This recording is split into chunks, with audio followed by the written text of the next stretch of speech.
I deeply believe that evolving can be disruptive. Like the tides, friends come and go. But unlike the tides, it's never rhythmic nor predictable.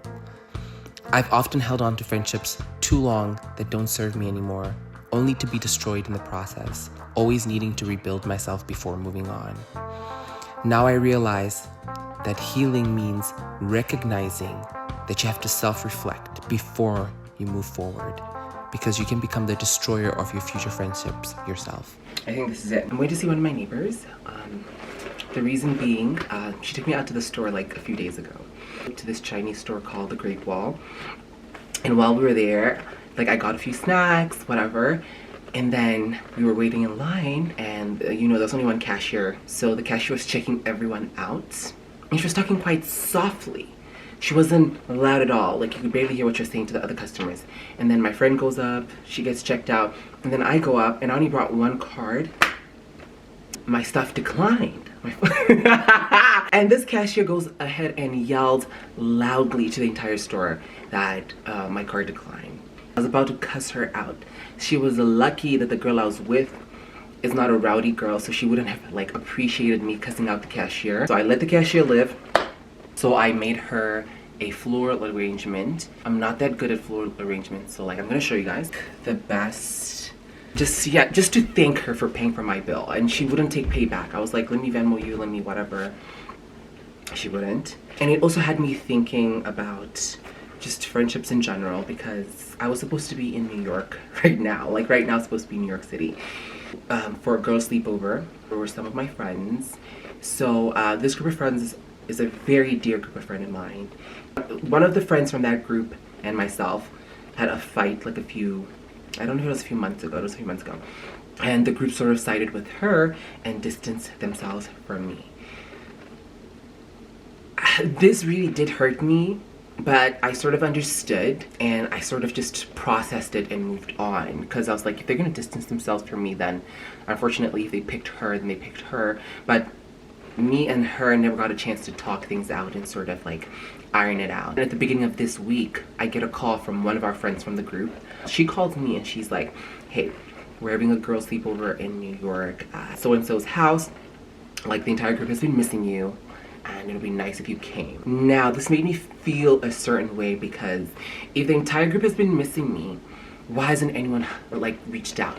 And now suddenly, because you guys are having a girl sleepover, and suddenly because you guys want my vibe there, I'm useful. But instead of like creating an issue, I was just like, let me just brush it off. Maybe I'm in my head a little bit. So I told them like, yeah, I'm coming, as long as the one who's hosting the sleepover calls me and we air it out. So the one who's hosting the sleepover calls me, we air it out. I inform her that, hey, I'm gonna come. I should anticipate me. It's gonna be fun. It's gonna be, whatever. So I hang up the phone and I go to book my ticket to go up to New York. And I start thinking to myself, I'm like, okay, I haven't had time to sit with this group, with everyone, in a non-party setting, in a non-like high energy setting, to sort of talk our emotions through. Do I really want to be reintroduced to the group when all of us are drunk and just have the emotions come up again? Because I still felt uneasy. I felt like we haven't spoken everything through. Why would I go to New York, And I'm here, and after my neighbor like sort of showed me what some true friends can be, I was like, okay, I'm staying home. So this is my outfit for now. I'm just gonna drop off flowers. I'm not doing anything special, so I'm kind of late, so guys, catch you later. I woke Shing up. I feel so bad. It's okay. But obviously she lives like close to me, and I just got her beautiful flowers. And I'm thankful for you, because that day my card declined, and that lady at the store was rude. She said it so loud. Shing was so nice. And I was like, you deserve flowers, and I know her favorite color is purple. So I was like, you know what? It's gonna be a purple vase and a purple flowers. They can't even see us, we look so dark. Okay, let me let you go sleep. Thank you. No problem.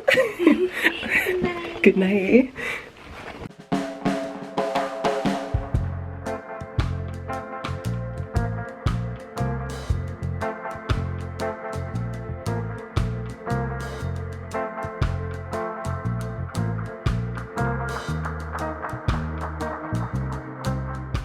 Hey guys, I was sort of in this beautiful French cafe. Hold on.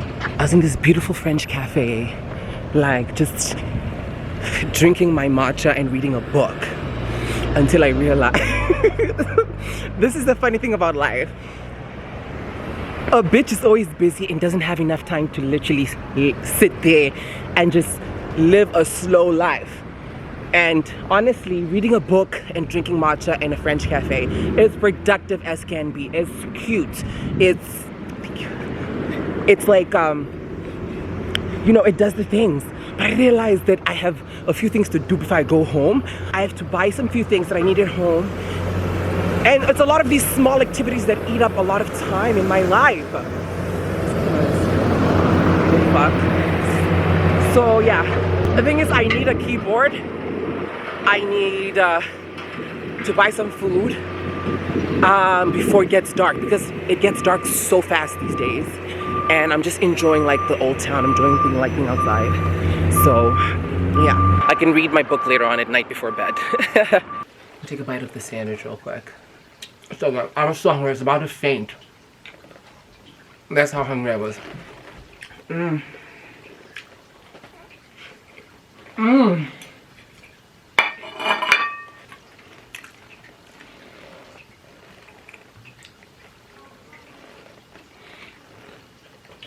Okay. Now down to business. So, hi, welcome.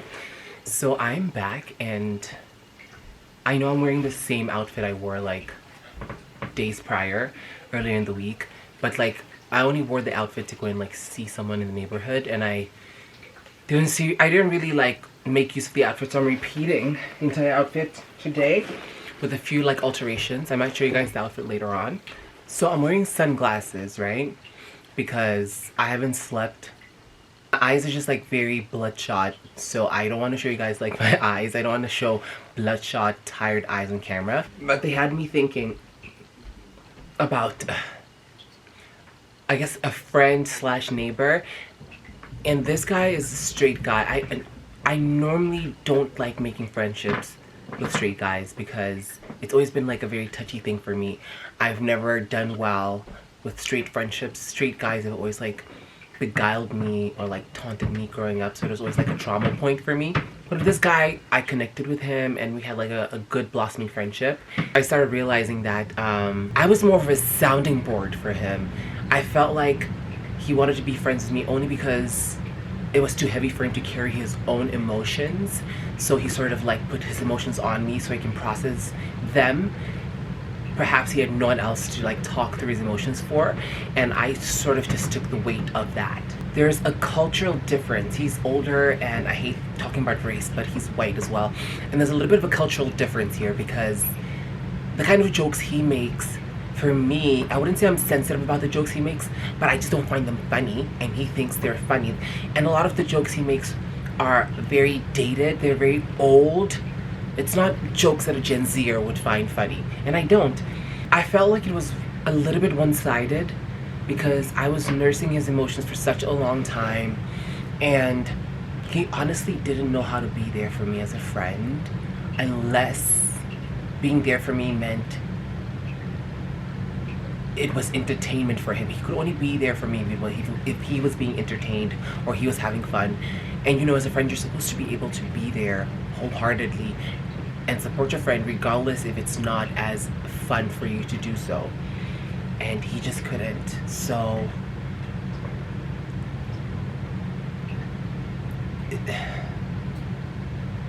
straight men are really hard to befriend. I haven't gotten over that trauma at all.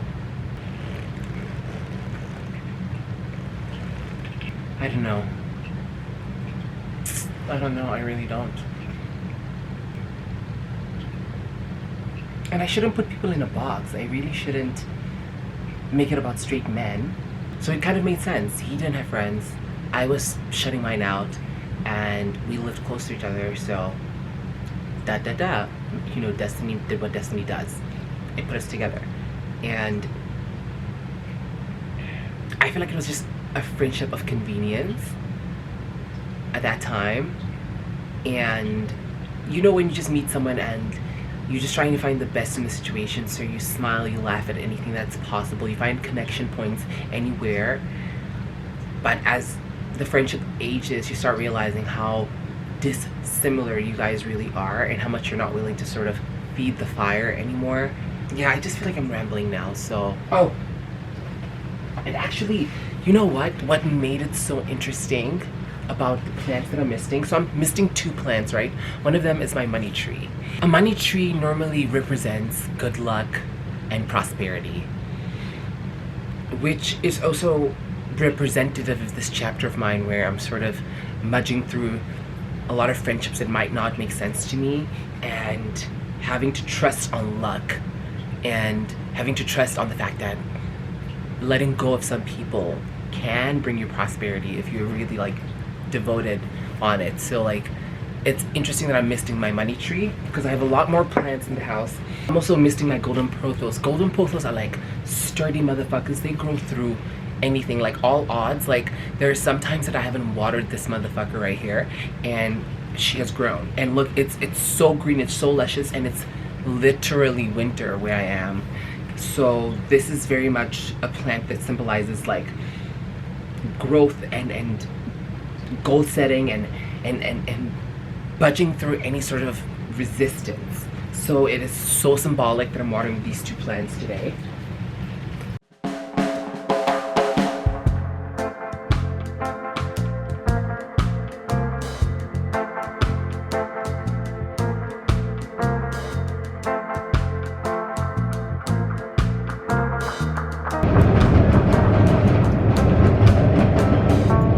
Something. Chumza! I'm here with my chummy. We look so good. Girl. You know what? I want us to talk about it later on. I was talking about friendships and what friendship means earlier on my camera, and I was like, because one of my neighbors, like, we've been trying to get close, but he's like a straight guy, and he's the type that the friendship needs to be like transactional. Like if you don't like stimulate his ego, he don't want to be friends with you. How old is he? He's like 43. So we've been beefing because he's been making jokes about how black people talk, and I was like, guess what? What is he?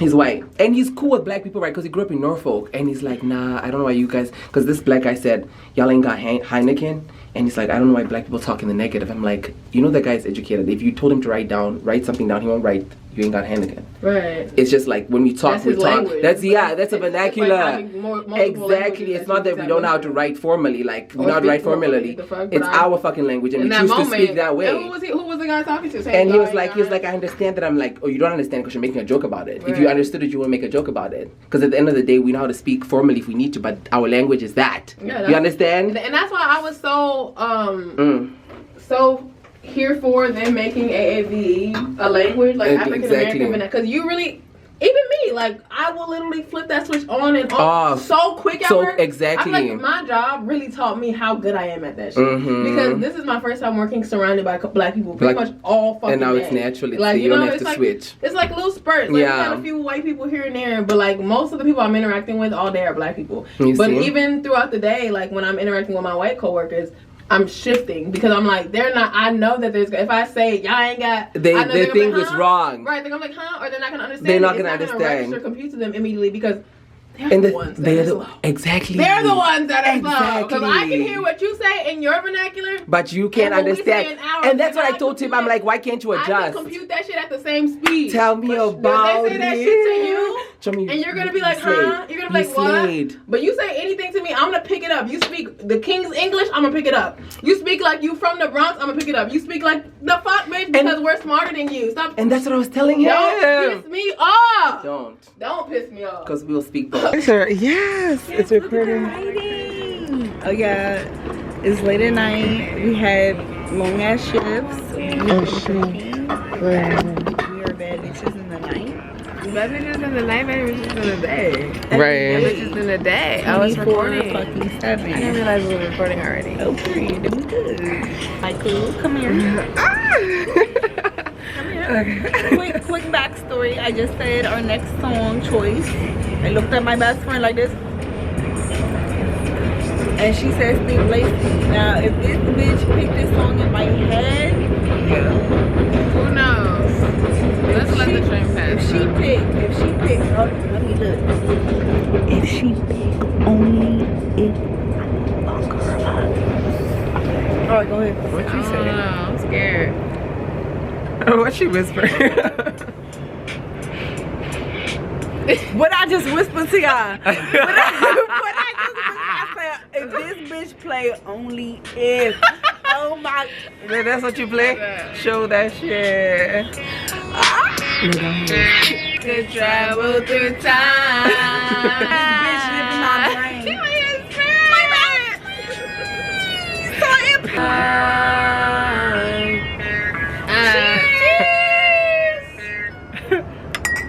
Ice. 7 years. So 7 years. I was thinking this one. What the fuck? You both got both of us off. No, I was thinking this song, right? I was thinking counterfeit. Nah, she got both of us. She living in our brain. Let them counterfeit you. Don't let them counterfeit you. What? What they say? Don't let them counterfeit you. Don't let this exactly. Don't let the society counterfeit you. My bad. Yeah. None of us are counterfeit hoes. Original. Mm-hmm. Yeah. But if you know scammers, they just want to they just want to hand out money. I have a nice little mailbox. Drop them stacks in the mailbox. Just a little bit. Yeah. I mean, Now my personal, it's a mailbox. If that's how you and feel. you're gonna drop it off. Yes, okay. So question, how do you guys feel, and this is gonna be like controversial, Oh shit. how do you guys feel about friendships now that we're getting older, we're approaching past our mid-20s? Like, how do you guys feel friendships have been for you guys? What have you guys learned about friendships these years? It's so crazy you bring this up right now. Yeah. Okay. Talk about it. Honestly, we just at a staging point where it's like we grown enough to know each other's characters and how people move. So it's like you either take them all as they is or you don't. And I feel like that's a lot of people's problem now. Like they don't really want to take all of their friends as they are, or just have a lot of conflict with themselves or whatever is going on that creates whatever issue that creates that problem with that relationship. But I feel like that's a big problem going forward. And it's like if you grown like we are now and that's a problem, I'm not dealing with people like that. You're 50 in my eyes, and I can't have nobody 50 on my side because I'm gonna work with you 100%. Yeah. I'm gonna go to jail. 100%. I'm gonna go to jail about you. 100%. So 100%. and that's it. That's all. Yeah. I agree with all of that. Shit, I stand on that too. But at the same time, I do feel like right now, I feel like I'm also learning to pivot on another end, you know, on a not higher note, but like a, you know, positive side. I do feel like lately, like, you know, your vibe attracts your tribe, and I feel like my life has been kind of reflecting that in some ways lately. So, you know, I do feel like friendships can also be that, or like at the same time, like, yeah, people they're gonna get what they deserve. Yeah. You get what you give in this life. Exactly. You get what you, and if it's cut, it's cut, right? It's cut. But then, I mean, I love this topic too because there's a fair line between friendships. Like my best friend right here, like I don't. You can never. Honestly, you can never cut that. I don't know. We could probably have a bad fallout, which I don't see happening. But like, if it was to happen, like I don't care. Like. Do you know what?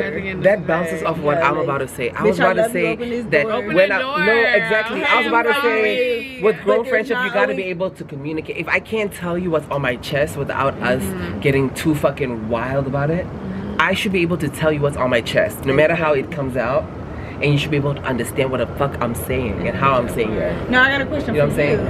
I got a question.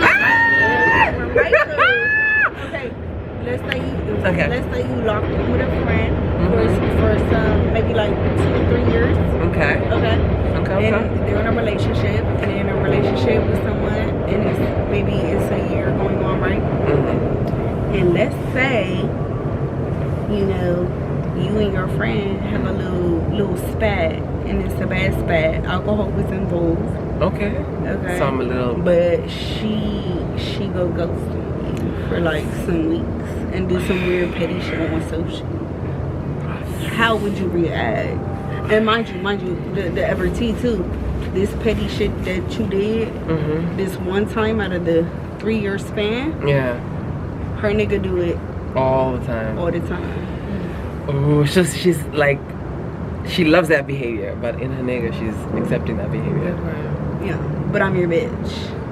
So how do you? I would be mad as fuck. Oh, I would be mad as fuck. Number 4. I'll be mad as fuck. Okay. I'll be mad as fuck. Like, okay, at the end of the day, like, the fuck? I've been your friend for years. And you're accepting this behavior in your man. Right. Like, no. Right. No. Right. But. Right. Nah, I'm gonna call her out. I'm gonna call her the fuck out. Right. I'm gonna call her the fuck out. Right. And that's it. And what's and if this was baddies, they would have fought. Exactly. Those 2 friends would have fought. Zion. If this was baddies, then and did people put hands on hands and deny. And deny. Being a bigger person. Yeah. And what she said earlier? What she said? She said she fuck with a select few. And the rest are what? Bitches.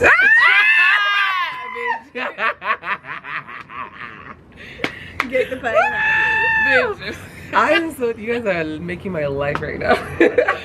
Y'all gagging me. And that's the fucking, and that's the fuck. Ooh, like, what? You guys are gagging me. Yo. I'm glad you answered that question. Exactly, because it's the tea. Tea time. Tea time. Clock it. Put it in your fucking pocket. Clock it. Put it in your pocket. Okay. Put it in your pocket. Take it out your pocket. Put it in your safe. Clock it. Oh! Yeah. Somebody fucking my bitch. Yes. Yeah. You guys say bye. I'm about to turn it off. Bye. Go ahead and do your cheetah girl shit, because I don't know it. Cheetahs, amigas, friends for life. The rhythm in each other. That's what gets us. Hey, hey. Go catch him all, because he's Danny Phantom. Gotta get stuck because he's Danny Phantom. Danny Phantom.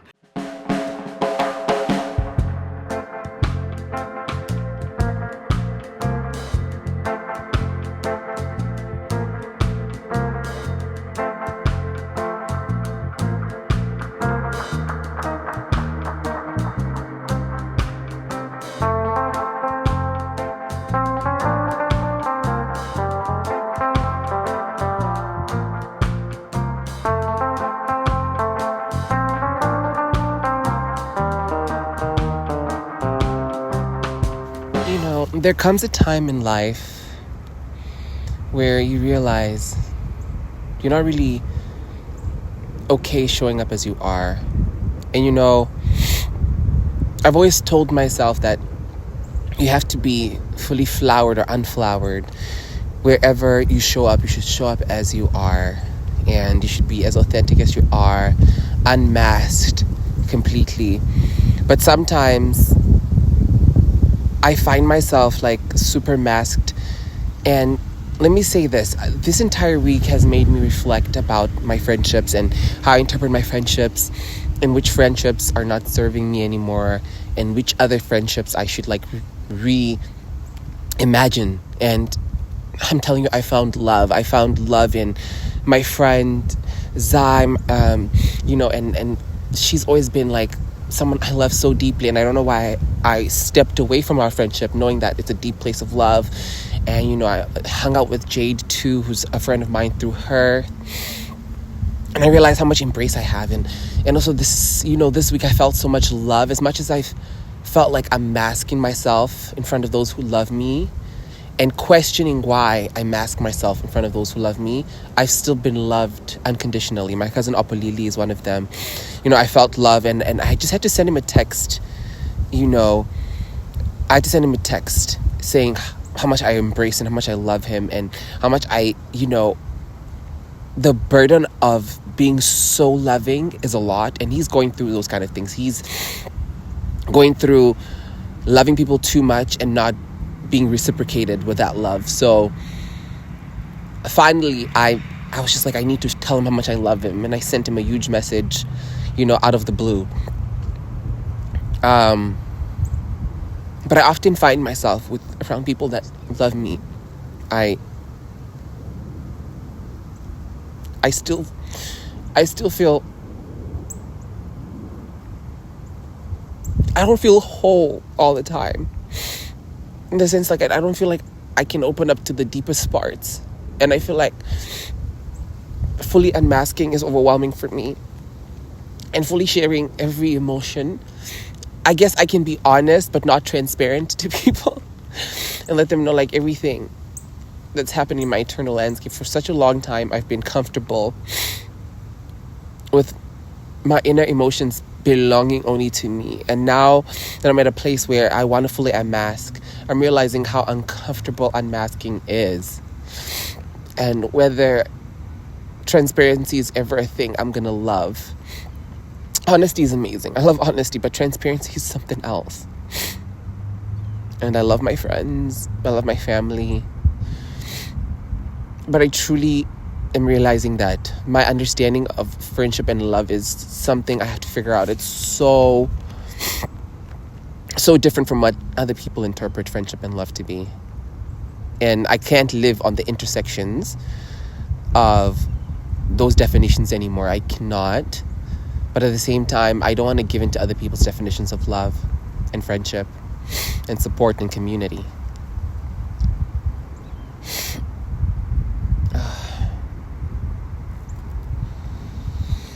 I have to shit so bad. I have to shit. And the next toilet is like walks away. Good morning. So yeah, that's just what I'm thinking about.